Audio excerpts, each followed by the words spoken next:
Hey y'all, I'm back with another great video. Today's video is going to talk about how to not be stressed. So today I'm going to talk about how to not be stressed. Let's get started. Step number 1. Figure out what is causing you to be stressed. Most people are stressed because of work or financial reasons, which is completely understandable. So most people are stressed due to having to do a lot of things at work and struggling to meet deadlines. And also a lot of people are stressed when it comes to money and being able to pay their bills in their household. Money and work reasons are the most primary reasons for why people are stressed. And that is completely understandable. You just want to get to a point where you can figure out how to have, not how to have, but how to manage both situations effectively. And you just want to make things easier for yourself so you won't be as stressed. So you can either try to be more organized, try to set like good, great deadlines for yourself. Like maybe instead of like the reminders app, instead of like telling yourself like, oh, this is due next week, say that it's due tomorrow. This way you can get it out the way and don't procrastinate. You can get it done. That really works for me. Like I'll say, oh, like I have to do my homework by this date, but I'll really set it for an earlier date just so I can have it turned in earlier. So that really helps me. So you just want to try to set good deadlines and you want to try to be as organized as possible. If you struggle getting your work done on time and meeting deadlines, I highly suggest that you also watch my How to Have a Good Time Management Skills video. That video is a great video and I suggest that you go watch it. This way you can learn how to manage your time effectively. This way you can be productive at all times. I would also say if you're stressed because of money, I would say try and figure out ways to solve this issue so that you're not as stressed, and you can maybe try and pick up another job, or you could try to start your own business on the side. You just want to figure out how to make things easier for yourself. This way you're not always stressed and always worried and have anxiety. You want to figure out how to be solution oriented instead of focused on the problem. Because if the problem can be solved, you want to try and solve the problem, right? So I feel like that's very, very important.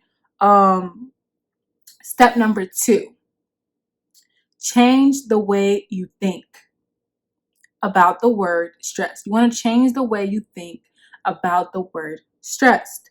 Every time someone says the word stressed or stressful, it tends to have a negative response. If we think of the word stressed as a positive challenge, maybe it would have more of a positive impact on us and challenge ourselves to work harder. So I think you should try and change the way that you think of the word stress, and maybe just think of it as a challenge, a positive challenge that you will get through, and that you would just have to work harder to achieve. And I just think you should change the way that you think about the word stress and try and think of it as a positive challenge.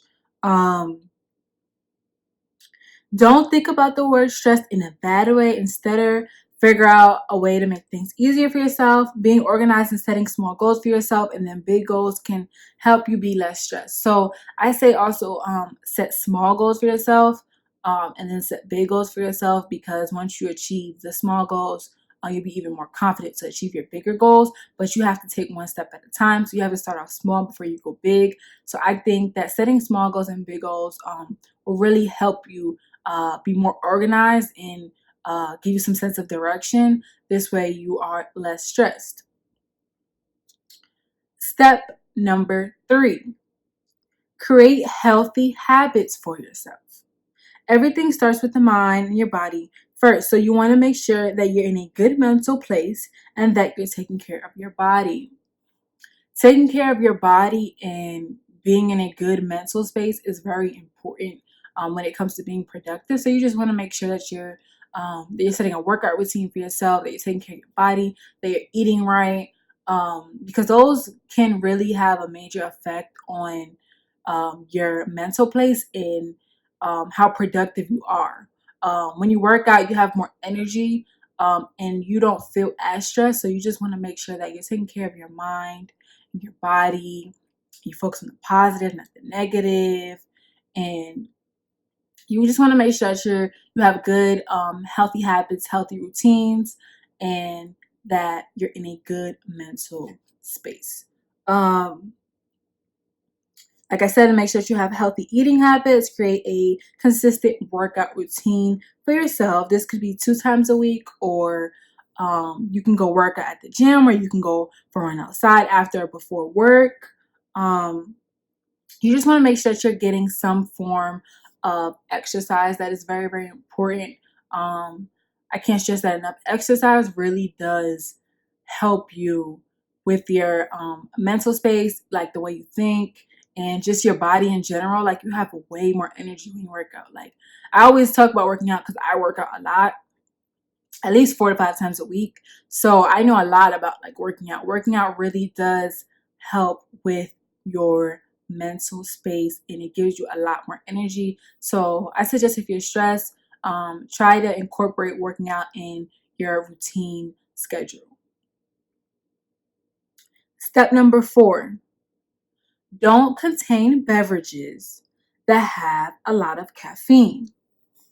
Anything that has a lot of caffeine in it can cause a lot of stress and anxiety. So you want to try to stay away from drinking too much coffee, too much iced coffee, too much Starbucks, too much Dunkin' Donuts. I mean, there's nothing wrong with having, like, okay, like, let's be reasonable, like 1 glass, once a day, or maybe 1 glass every couple of days. But you don't want to consume too much where you're drinking like 4 or 5 glasses in a day. That's not good, and that's not healthy for you, and you don't need that. I would say try and drink a lot of water. Water is very good. So this way you can stay hydrated. Always, if you're at work, always have a bottle of water on your desk. If you're going to school, always keep a bottle of water in your book bag. That is very, very essential to staying hydrated. So yes, I suggest drink a lot of water and try to stay away from products that have too much caffeine in it. Last but not least, number 5. Say no to sometimes. Say no sometimes. I know me, like, I'm the type of person where I feel like, oh, I want to help everybody. I want to be nice to everybody. And I want to be cool with everybody. And somebody asks me to do something, if I can do it and I'm in a position to help you, then I'm going to help you. But sometimes you have to learn how to say no. Sometimes you have to use the word no. And just know that it's okay. There's nothing wrong with saying no. Because I used to be the type of person where I didn't really like to say, I just feel like if I'm in a position to where I can help somebody, then I want to help you. Of course I want to help you. If I can do it, why not? I want to do it. But sometimes, like, that can put you in certain situations to where you feel too overwhelmed, like you feel like somebody else's problems are your problems. So I would say, don't get so accustomed to always saying yes to everything. I mean, it's good to be a nice person, but don't take on too much responsibility to where you'll be overwhelmed, because that's not healthy for you at all. So yeah, I would say it's okay to say no sometimes. You also want to focus on things that you have control over. Don't stress yourself about the past, because that's something that you can't control. Stress yourself on things that are in the present that you can absolutely control. Don't stress on things that you can't control. Don't try to, I said that already, don't try to always be nice and say yes every time somebody asks something, because you don't want to overwhelm yourself with other people's problems and other people's responsibilities. It's okay to be a nice person, but just don't try to overwhelm yourself, because, like I said, that's not healthy for you. And I would say, take things one step at a time, and try not to procrastinate. Try to procrastinate less. Remember, the quicker you start, the quicker you finish. Like, I have moments where I would think about procrastinating to do something, but then I'm like, if I just go and get up and do it, then I'll be done quicker. So not even quicker, but more quickly. So um, just try not to procrastinate too much. Try to be organized. Um, try to just take a moment to just take a deep breath to calm yourself down so that you're not so this way you don't feel too stressed and have a lot of anxiety. Drink a lot of water. And like I said, focus on the things that you can't control. And it's okay to say no sometimes. That's okay. Um, so yeah, I hope the steps in this video help you figuring out what is causing you to be stressed, change the way you think about the word stress, create healthy habits for yourself, don't contain beverages that have a lot of caffeine, say no sometimes. I really feel like the steps in this video will help y'all be less stressed, or at least I hope that they do help you be less stressed. I know that they help me be less stressed. And yeah, I really hope the steps in this video help y'all be less stressed. And that's pretty much it for this video. Stay tuned for more videos on the way. Don't forget to follow your girl on Instagram at christinedesha. Yeah, I love y'all. Stay tuned. Always be ambitious. Always be great. And that's it. Bye, y'all.